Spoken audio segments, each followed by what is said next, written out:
Yo, Danny, dude, I appreciate you coming on here. Hype for this episode. It's been a long time coming. And I remember the first time I asked you to come on this pod and you signed up for a time. That was like the biggest imposter syndrome I felt. I was like, fuck, like I got to start really taking this seriously. So I appreciate you.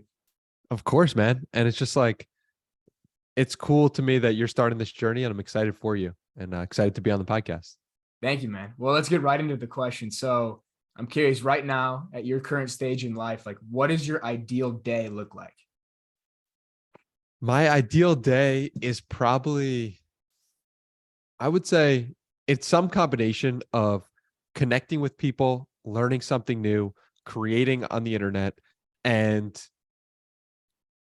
getting a workout in and going to a sauna of some sort. Like to me, if I could do all those things, that's a win. That's a +2 day. I like to call them. I rank my days from +2 to -2, +2 being amazing and -2 being the worst possible day. I got this from Jim Collins on the Tim Ferriss podcast. So at the end of the day, I just jot it down. So I have like a note of like what I did, what was good about it, what was bad. But yeah, if I found that if I hit a workout, I create something new, I connect with people, and I'm just generally learning something, then that's a good day for me. Yeah, just moving that needle forward 1%. And I love that framework, like +2, +1, -1. I might have to start adopting that for myself because over time, you probably start to see maybe even the days where you got a +1, not like the ideal +2, you're still making progress and you're still moving a ball forward. And then it makes those negative days like even more avoidable because you're like, damn, I don't want to go backwards. 100%. I mean, it's like the thing about life. What I found out was that when I started doing this, I think I instituted the practice in like 2019 in like a real dark period of my life. And what I would find was like, I'd have 1 +1 day, and then I'd have 1 -1 day, and I'd have 1 +1 and 1 -1. And then at the end of the 30 days, like I felt awful. And I was like, why is that? Well, it's because +1 -1 for 30 straight days equals 0. Right. And it's like, if you have a bad day, it doesn't feel as bad if you had 21 straight great days. So that's just like, when I realized that, it was just a mind-blowing realization, because I was like, damn, that makes so much sense. And it's only from tracking it that I make that realization. That makes sense. And it's such an easy way to build and maintain momentum. And that's what I'm starting to really realize is like momentum is everything. Like Yes. once you get the ball rolling, you kind of just go deeper and deeper into this hole that you're kind of digging yourself. Like for me with this podcast, like by taking action on it, now I have to do more research. I have to upgrade my equipment. I have to do all these different things. So you're kind of like putting yourself in this hole. But it's fun. And that's how you know you're moving forward. But you mentioned 2019, like a dark period in your life. And right before we hopped on, you said you started this podcast around 2020. So about a year after that. So at this point in your life, 2019, like what was going on?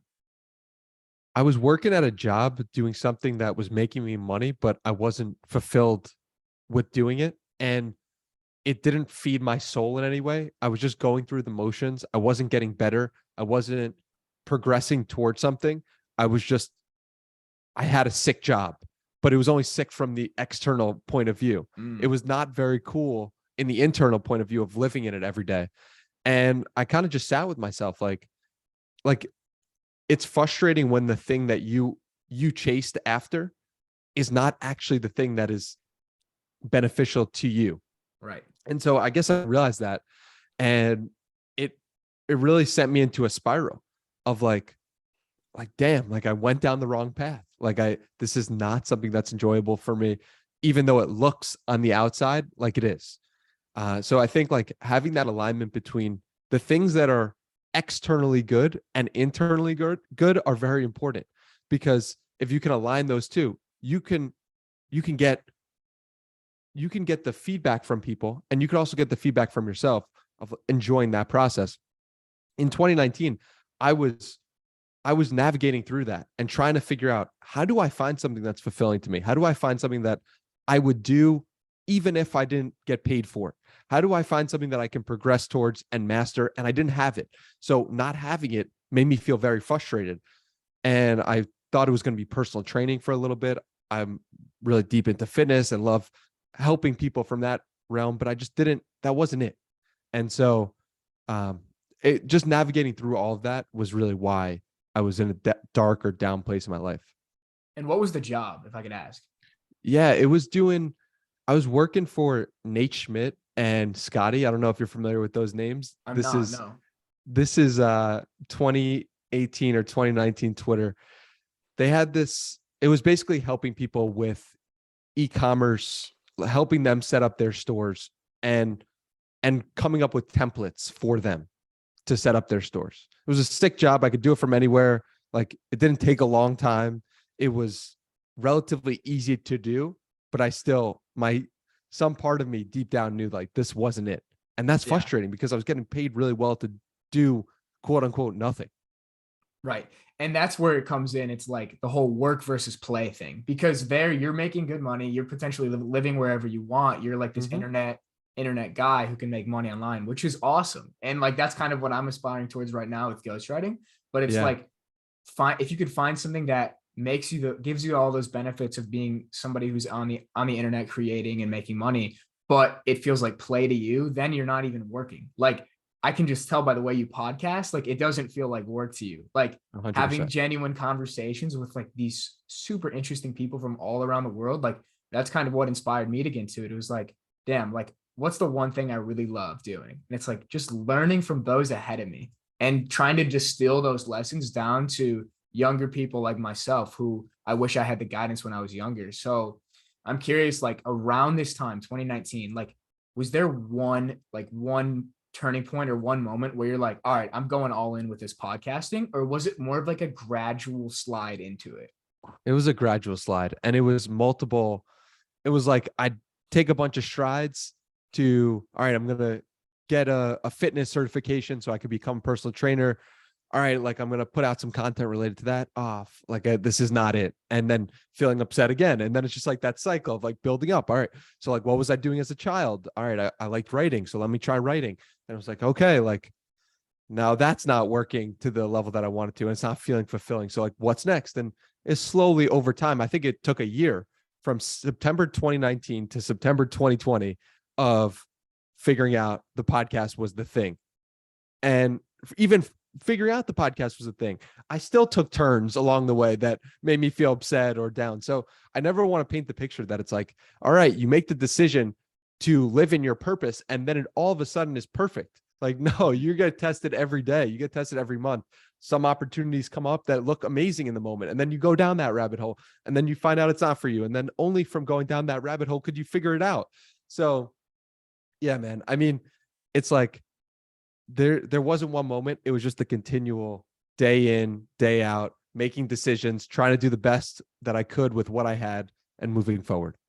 Yeah, it's so similar to me, because at first, like I had no idea what I wanted to do in this online space. I actually thought I was going to be in fitness too. I even was like putting out blasts that I was going to be a fitness coach for like a couple of days. Like I had a client at one point. I was like, damn, I'm really going to go all in with this fitness stuff. Cause like you, like I'm passionate about my health and helping people, but I just realized like, you know what? I don't think this is the thing. Like it feels more like work. And so it's been like spiraling from that to like really falling in love with writing and newsletters. And now it's kind of forming more into podcast.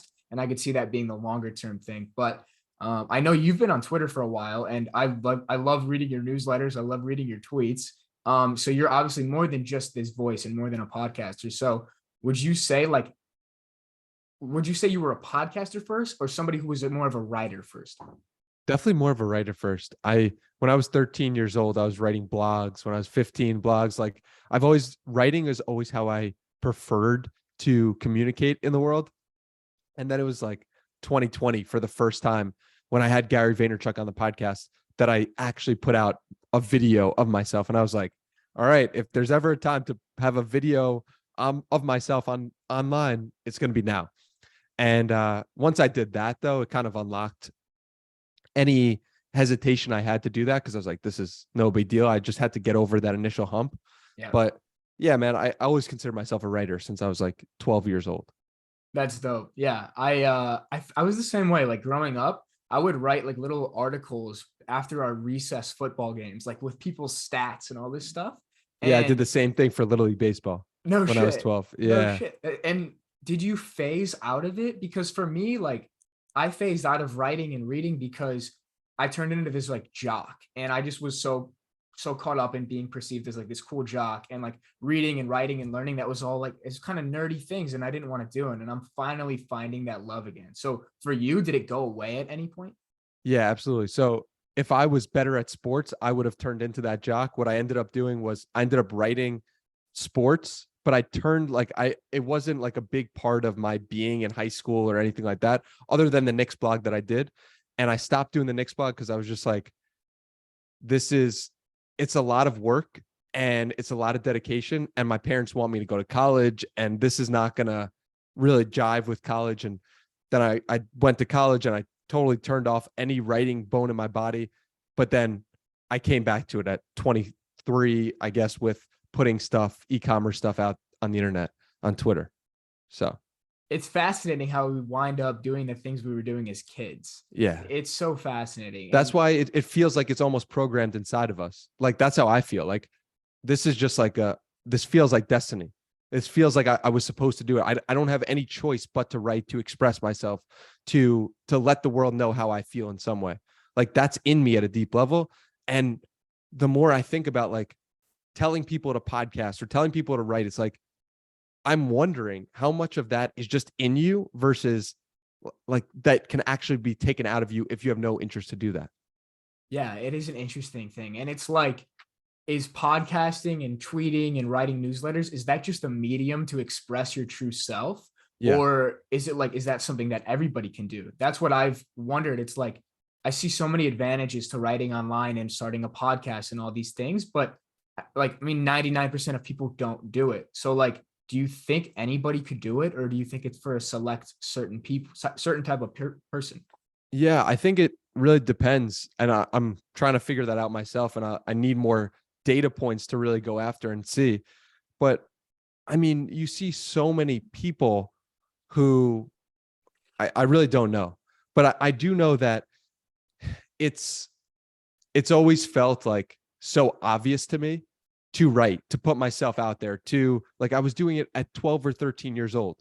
So it's like that, because that's obvious, I feel like that's just inside of me at a deep level. And I hope that people, that's why I ask people like, what were you doing as a child? Because that is what you were doing where no money was involved, where you could just do it nonstop for days. And that is to me the most exciting part of life, is connecting back with that inner child.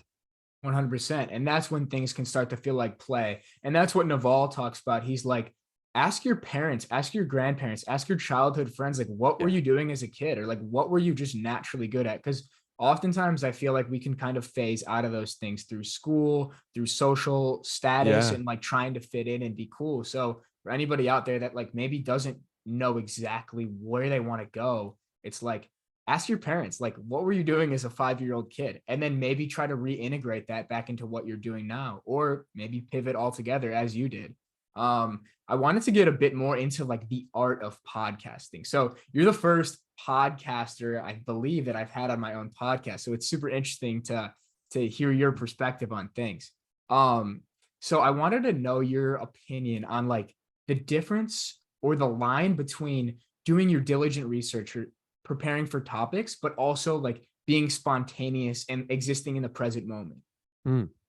Yeah, I think it's a balance that you only figure out by doing a lot of episodes. I can think of two off the top of my head. Episode 8 with Ed Lattimore, where I was so over prepared and over researched that I couldn't actually be present. Then episode 61, or rather episode 8 with Ed Lattimore, I didn't do any research. And then episode 61 with Ali Abdallah, I did so much research. And I think both episodes were fine, but they could have been so much better if I had the ability to strike a balance, which I feel like I do have now much better. But yeah, man, it's a process. And I think it's hard to know your own style when you haven't done a lot of episodes. Right. And yeah, I think you gain that by doing it and doing the work. Yeah, it seems to me, and I'm very early, like this is episode 23, so it's very yeah. early, but compared from now to episode 1, it's like just feel like I actually know myself better. Like I know how a conversation should go. I know where I would want to lead it. And you just like find, and same thing with writing online. Like the more you put out, the more you find your own voice through it. And I think it's so exciting and it's so important for like personal growth and introspection, at least for me.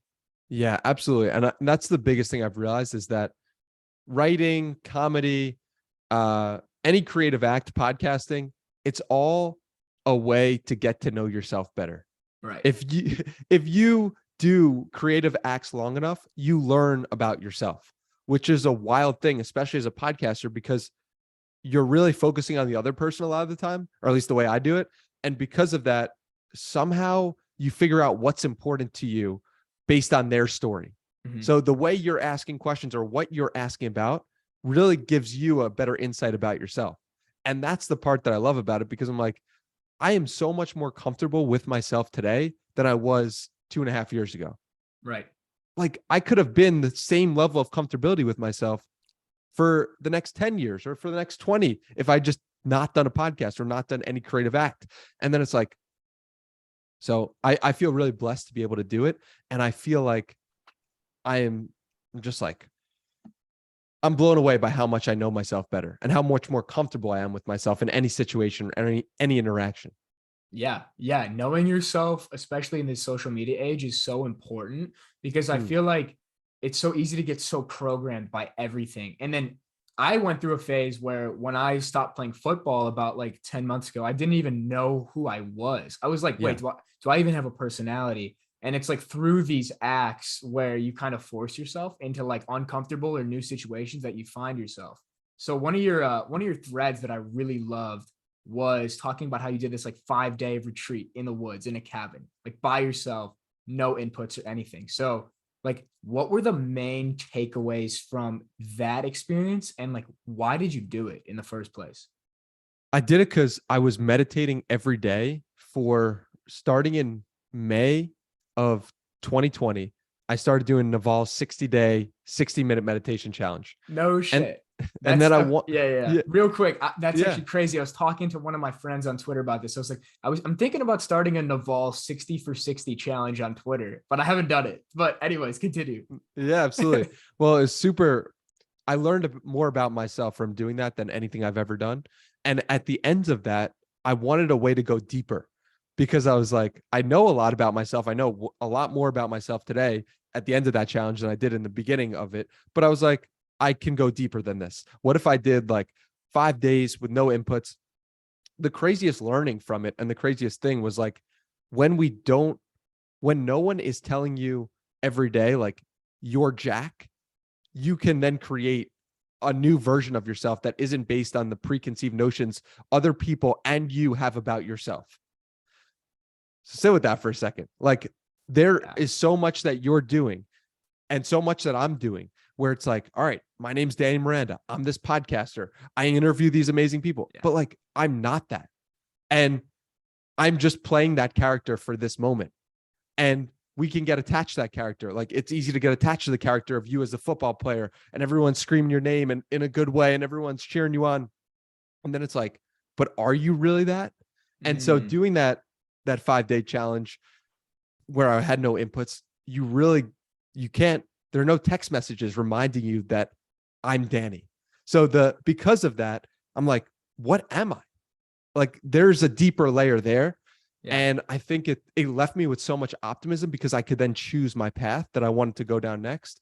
And it made me so excited about where I was going in the future because I knew so clearly this is the direction I would like to take my life in.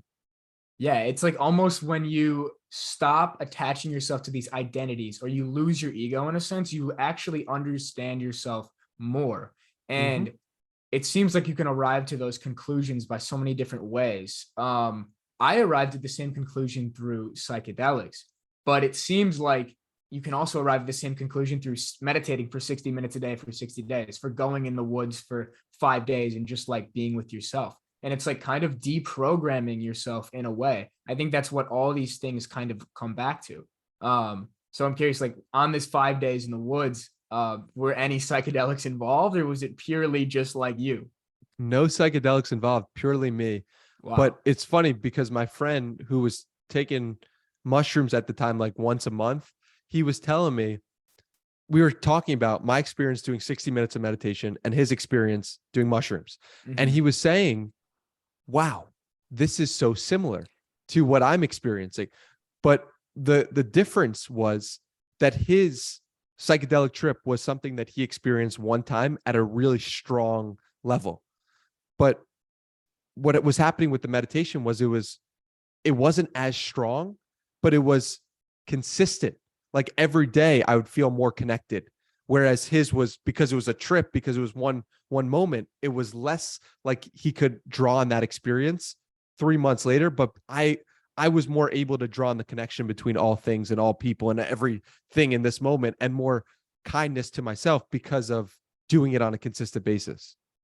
Yeah, dude, you have me motivated to start this challenge now. I was going to say I'm going to wait till the summer until I don't have school and I have more time, but like, that's just an excuse. Like if you have an hour a day to do it, if Naval has an hour a day to do it, like I could probably find an hour a day. It's just by like cutting out the bullshit, cutting out the distractions. Hell yeah. So you're in school right now? Yeah, so I'm a junior at Northwestern still, Oh, graduating in about a year, so next March. And so plan is like keep doing this online stuff, keep doing the podcast in this next year, and then hopefully post school, like I can just go to this full time.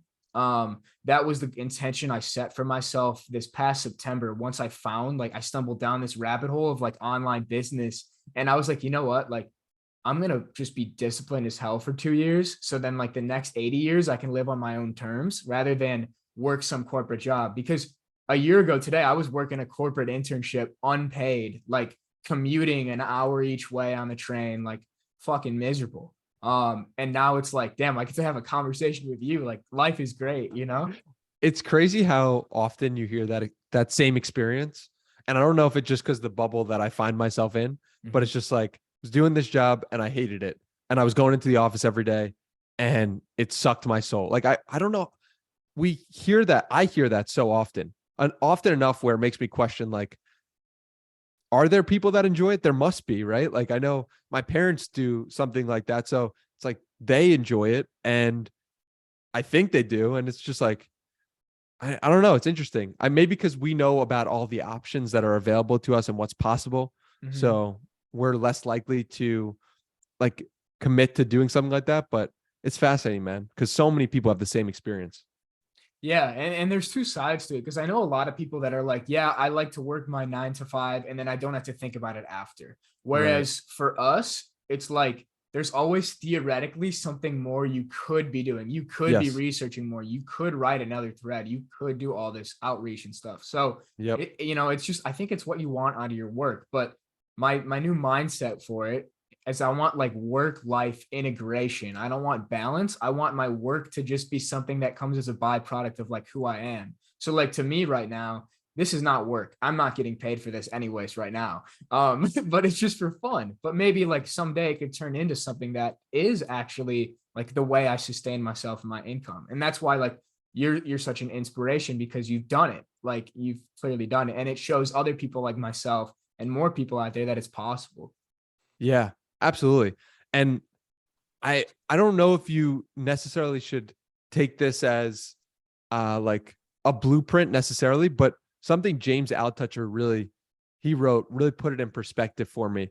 And it was about the 5 years it takes to reinvent yourself, where in year one, and people could do it, people certainly have done it in less, and people certainly have done it in more. But I just thought it was an interesting breakdown for how he looked at the world and how he looked at reinvention. The first year was about figuring out what to do. The second year is, the right people to contact and the steps to take. The third year, you're starting to make some money from your thing, but it's not enough to sustain a living. The fourth year, you're starting to make good money. The fifth year, you're wealthy. And I just thought that was an interesting way to think about reinvention in the context of entrepreneurship or the context of business. I never really saw it phrased like that. But if I had known that in my Knicks days, my days of blocking the Knicks, I probably would have kept going. So that's why I share it today.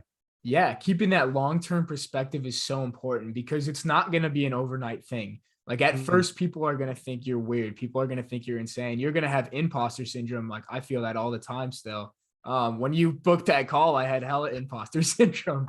But I'm curious, like for you, like, was there one guest where they signed up to, like, they clicked your link to come on the pod and you were like, oh shit, like this is real.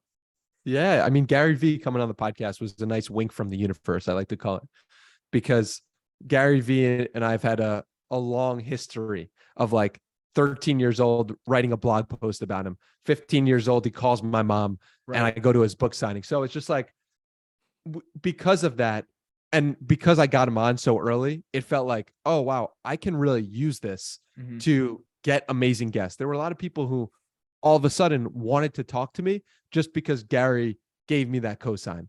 And I think that's what happens a lot with this type of stuff.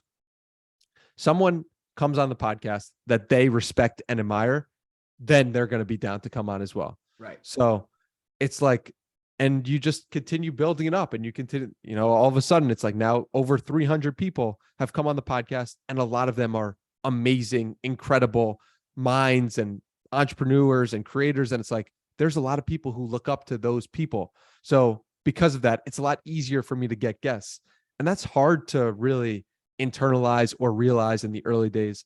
But when Gary V signed up and was like, all right, I'm down to come on, and we had a podcast 2 weeks later, I was like, yo, this is real. Like this is gonna, this could change my life doing this thing. So yeah. And there's no turning back there either, because now you don't really have a choice. It's like, I just got Gary V on the pod. Like, I'm not going to stop. I'm going to keep going. And then you leverage like that social proof and you have more people. So it's like the first, I don't know, however many episodes it takes, but it's hard at first because, you know, people don't know who you are. They don't want to come on. But the one thing I would say, I tweeted as like, having a podcast is the ultimate life hack because it gives you an excuse to hop on a call with people for an hour. Because like, if I didn't have a podcast and I just hit you up on Twitter and I was like, hey, can you hop on a call for an hour? You're like, no, like I have shit to do. Right. But when you have a podcast, it incentivizes, you know, both people to come together and like actually kind of learn something. I've already learned so much from this episode. It's been like 20 minutes. So, well, that's the thing. It gives it's infinitely leveraged. The reason why people are saying yes is because to a podcast where they wouldn't say yes to a phone call is because a phone call gets lost in the ether forever. A podcast stays forever on the internet. And it's like, there is somebody potentially, if you post this on YouTube, learning from this episode in 2037. How we don't think about that right now. We're in this moment, but there actually is. If you continue building your name, if I continue building my name and people are like, wait, Danny Miranda, how did you get a start? And then like 10 years from now, 20 years from now, 50 years from now, people can still access this recording. And that is a wild thing about podcasts that gets lost on us because of the fact that we're just having a conversation, a very similar one that we'd have if it was just us two. But that's why guests say yes, because it gives them infinite leverage to teach, to educate, to explain, to entertain. And understanding that helps you realize like, oh, wait, I actually am providing an incredible service, even if no one's listening right now, because it is providing infinite leverage. There are episodes in my back catalog that get listened to 10 times every single day. Episodes 3, episode 17, episode 29. It's like, there are people listening to that right now. That's a wild thing to think about. That was 2.5 years ago that I had those conversations, but today they're still being listened to. So yeah, man, that's why I'm so excited by it, because it's like, yes, of course I'll say yes to a podcast and I can't say yes to everyone. I wish I could, but I will say yes to most because I know the leverage of it. And I know there's some kid chopping up this into clips 10 years from now, being like, this is how Danny Miranda started while he was on episode 313 I just posted today. So yeah. And when you think in such long time frames, like episode 313 might just be like the first 5%. It might just be the tip. Right. It's the tip of the iceberg. And that's why podcasting to me is like the most interesting medium to get into, because people can listen to it anywhere. You can listen to it while you do the dishes, while you work out, while Mhm. you're driving. Whereas like with other mediums of information and communication, like let's say writing, like you can't write or read while you're driving a car, right? But you can listen to a podcast. So that's another reason why I decided to get into it. I'm curious. So I have a couple podcasters that I really look up to and take inspiration from. I'm sure you can maybe guess one based on my haircut. But I'm curious for you, like, who are some of the guys that you kind of look up to and aspire to be someday? Wait, whose haircut is that? Chris Is that Williamson. is that Yeah, Chris yeah. Williamson? Yeah, yeah. Dude, That's what that guy is what a sick. legend, right? That guy's a legend. Yeah, he's sick. But It's so anyways, cool. No, it's so cool on that yeah, yeah. topic. It's just like being in Austin. Where are you at? You're in Northwestern. So I'm actually Illinois. in San Francisco right now, for a couple months doing like an Cool. exchange program. But yeah, usually Chicago. So it's crazy being in Austin and just hanging out at a party with Chris Williamson or Sam Paar. It's like these were people I was listening to 2 years ago. These were people who were in my ears, and now we're just hanging out, shooting the shit, chilling. Yeah, and it's just like, holy smokes. Like it becomes so normal so quickly that it's just like what is life? Like it takes the moment of thinking back to where I was in 2020 to really understand how significant it is to just call these people my friends. Yeah. So yeah, man. Your question was around other podcasters I like or admire. Yeah. Who do you look up to? I think Sam Parr and Sean Puri have done a great job with My First Million. Chris, obviously, with Modern Wisdom, Rogan, Ferris. You know, there are not that many people who are like my age or around my age who are taking it as seriously as I'm taking it, which makes me really excited. But and how old are you? 27. Again? 27. Okay. Yeah. But I'm sure I'm forgetting a bunch of people when I go through this list, but yeah, man, it's really about like dedication to the craft. And I respect anyone who's dedicated to any craft. Yeah. But, you know, interviewing is where I'm like really focused in on improving in this moment. That's dope.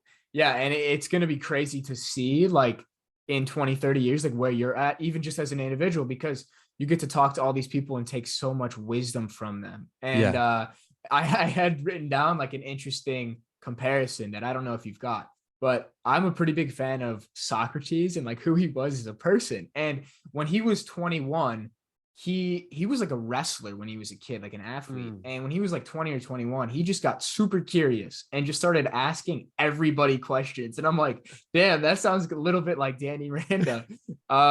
So I don't know if you ever got that before, but never got Socrates, but I'm honored by the comparison just based on what little I know about him and his name. It's just like asking people questions is a cheat code to life. So it's like you're in an Uber or you're chilling at a library. It's like ask people stuff. Like people have so much life. You have one life. I have one life that we've lived and experienced. Everybody out there also has those lives as well. But if you start to understand the connections and the questions and taking information from all of those lives, your life has more perspective. And you could take that added perspective to more people, which will then people will really appreciate and admire and then be like, wow, that's super cool. I always found it fascinating that this rapper named Mike Stud, formerly Mike Stud, he was asked like who the most famous person in his phone was or the person he respected the most. And he said Larry King. And it's really something that I've been thinking about a lot. It's like, why Larry King? I think it's because Larry King had, rest in peace, Larry King, 60,000 different perspectives on life. And we are inherently drawn to those who have connections to the world, because those who have connections to the world can help us understand ourselves better because they're connected to more perspectives. So when Mike, the rapper, said that Larry King was the most famous person in his phone book and the person that he was most starstruck by, I was taken aback by that. And I don't think it's a coincidence that we put Oprah on a pedestal. We put Joe Rogan on a pedestal because we intuitively understand at a deep level, those people have so many perspectives on life that we simply do not, because we haven't spent the time to sit down and talk to so many people. Yeah. And that's the power of the internet, because it gives you that medium. It gives you that platform to do that if you do choose to take action, as you have, which is so dope. But obviously the podcast, like, you're going to be going forward with it in the future. Like, I don't see you stopping or slowing down anytime soon. Like, it seems like obsession in a great way. Yes. But in your future, like, you're also a writer. Have you ever thought about potentially like a book in your future? Yeah, it's coming. Yeah. It's just a matter of time. Any topic? I have some ideas. I don't want to Okay. say too much here, but Yeah. I've definitely played around with some stuff. Yeah, it's all about, like, you kind of just find your voice through time. And like, Yes. obviously, to publish a book at 27, like, that's hella early. Yeah. But someone who I think you're a bit similar to, going back to Chris Williamson, like, he has been interviewing people for years now, I think like 5 or Mhm. 6 years. And I feel like he's really starting to find his voice in like a niche thing in terms of like human psychology and dating and these things. And I was listening to him on a podcast the other day, and I think he's going forward with a book deal about this topic. And he said he had like this imposter syndrome for so long about like, who am I to write a book? But, just through experiences and finding your voice, like, you kind of figure out that niche thing that like only you could really talk about. Yeah, absolutely. And I've also been listening to Chris talk about that. And I find it fascinating that, he has imposter syndrome around any of that stuff when he's such an authority for talking to so many interesting people around those topics. I personally, like, I don't know, maybe it goes back to the 12-year-old kid. I don't have any imposter syndrome about writing a book. I want to write a lot of books in my life, and I believe I'm capable and also worthy of writing books as a human being and as a person. And that's probably because I believe most people have a book in them of some sort. Mm-hmm. And I don't think I'm special from that perspective. I just think, like, most of us do have enough experience or knowledge or stories to compile them in some way. We just don't, because it takes a lot of time, because it's difficult to do, because we're going to have to get over that resistance. But yeah, it's like, on the imposter syndrome piece, like, I wish I had a book out already. I believe I'm capable, and I believe I'm ready to write a book. It's just a matter of time. Right. And it's also hard to find a time given how much output you're doing. You're doing three Yes. episodes a week. Yes. Is that right? Yes, sir. And how many do you normally record a week? I'm aiming for 3 or 4 a week in case somebody cancels or it Gotcha. doesn't work out. And when did you first start to like do in person and like fly out to see people? Like, when does that jump happen? Episode 224 with Noah Kagan was the first one where I was like, oh my God, this is wild. This is the wild, like, the giddiness that I felt that I was going to go to his house and interview him when he was somebody that I'd listened to, that someone that I'd read. And I was like, what is happening in the world right now? And then seeing his reactions to the questions, and it was really remarkable. But yeah, it's like, most people think of the podcast now as like an in-person thing, which is super cool. At least from my friend Zach Pogrob, that's what he was saying. He was mentioning like, yeah, I think of it just as an in-person podcast. Mm-hmm. And that's crazy because there hasn't even been 100 in-person episodes yet.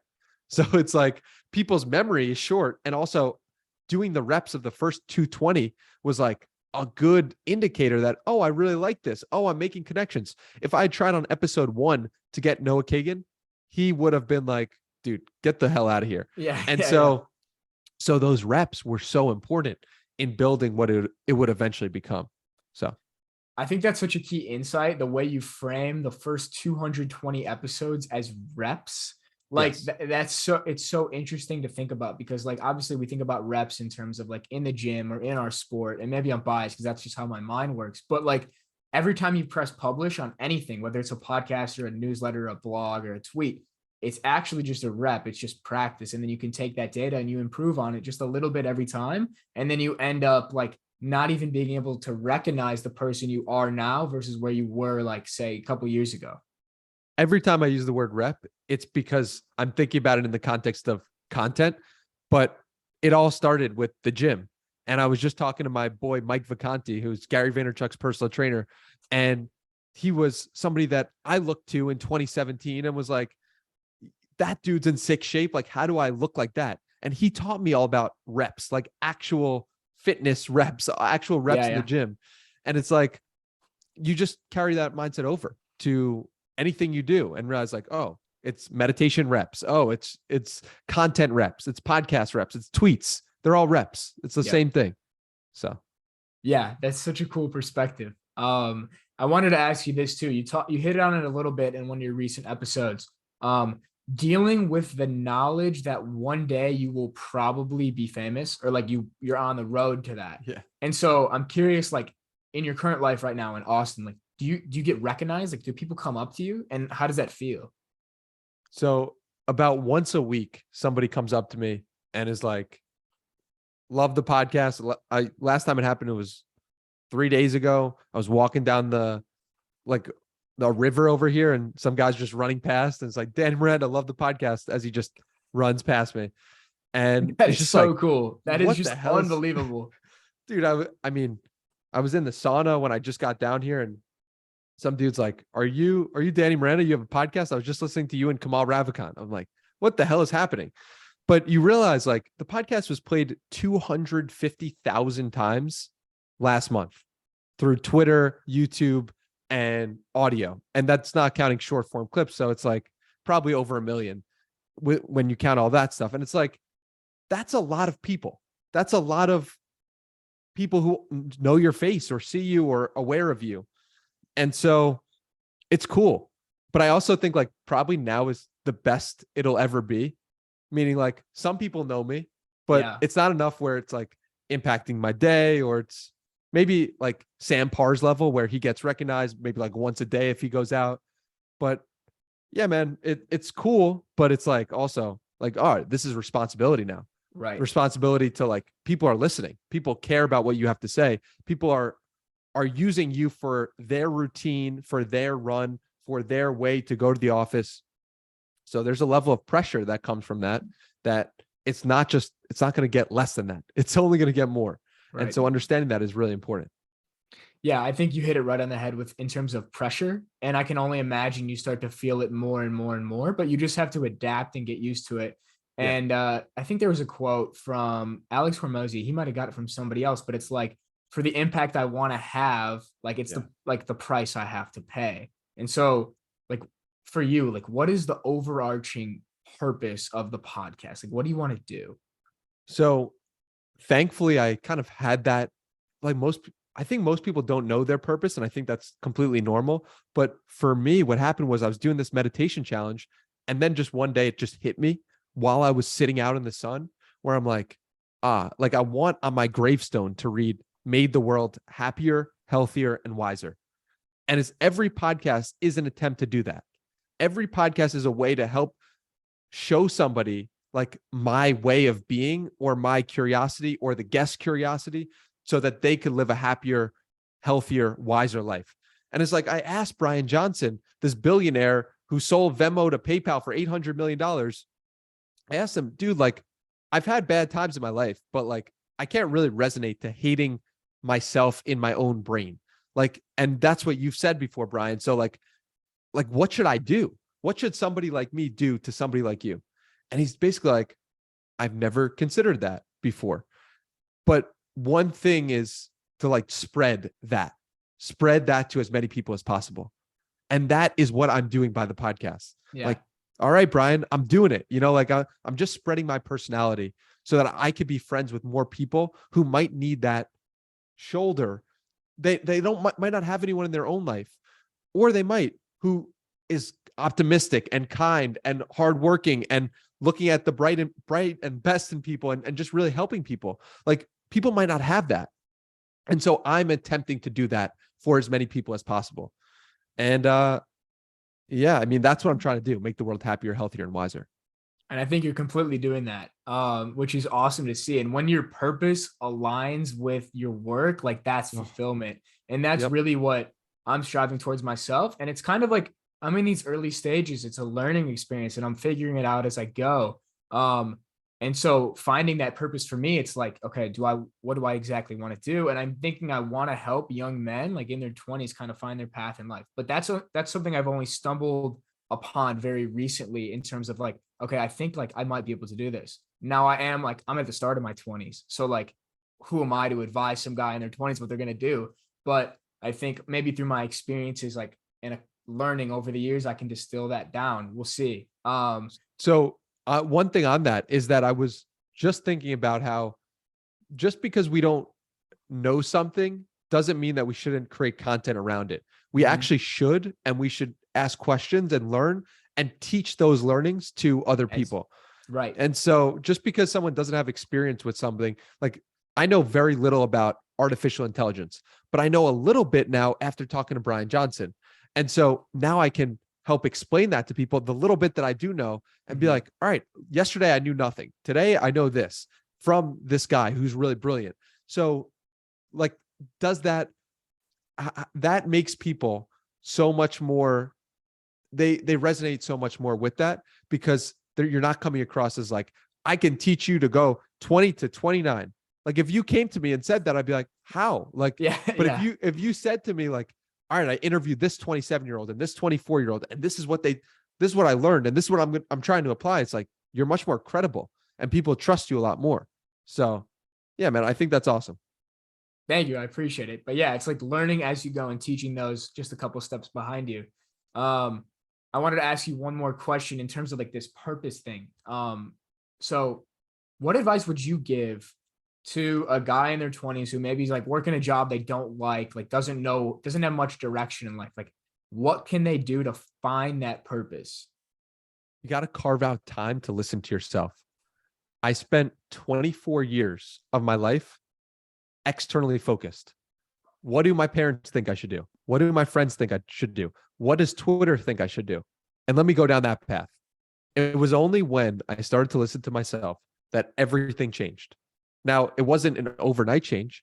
It was struggles. And it was like, all right, this is the path. No, this is the path. No, this is wrong. No, this is wrong. But I started to be able to take steps forward when I started listening to myself.